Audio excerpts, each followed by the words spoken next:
ఇవాళ గుడికి వెళ్దామని రెడీ అవ్వమని చెప్పి చుట్టుపక్కల వాళ్ళం అయితే అనుకున్నాం. వాళ్ళ గురు పౌర్ణమి కాబట్టి వెళ్దామైతే రాత్రి అనుకొని వాళ్ళైతే బయలుదేరాము. ఇంక ఇంటికాడ వాళ్ళందరం బయలుదేరేటప్పటికి 12 అయింది దగ్గర దగ్గర. ఇక మా తమ్ముడు ఆటోలోనే ఇంకెక్కేసి వెళ్ళిపోయాము. ఇక వెళ్తే గుడికాడికి వెళ్ళేటప్పటికి క్యూ లైన్ చూడండి ఎంత పెద్దది ఉందో. ఒక 3 లైన్లు అయితే పెట్టేశారు దగ్గర దగ్గర. కనీసం అంతమంది జనాభాలో కనీసం ఇసుకు కూడా అనిపించదు. మనం నుంచున్న సరదాగా ఉండిద్ది కాబట్టి. ఇవాళ గురు పౌర్ణమి కాబట్టి సాయిబాబా గుడిలో ఖచ్చితంగా అన్నదానం ఉండిద్ది. వాళ్ళైతే దేవుడి ప్రసాదం కొంచెం దొరికినా చాలా అనిపించింది నాకైతే.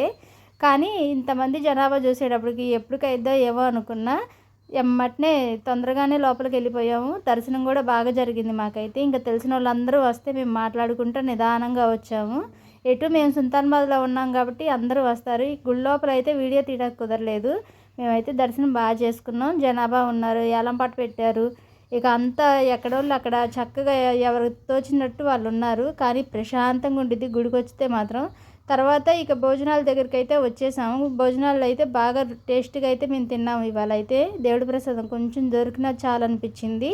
అన్నము, వెజిటేబుల్ బిర్యానీ, బజ్జీ, కేసర, పప్పు, దోసకాయ పచ్చడి వేశారు. వీడియో నచ్చితే మాత్రం లైక్ అండ్ సబ్స్క్రైబ్.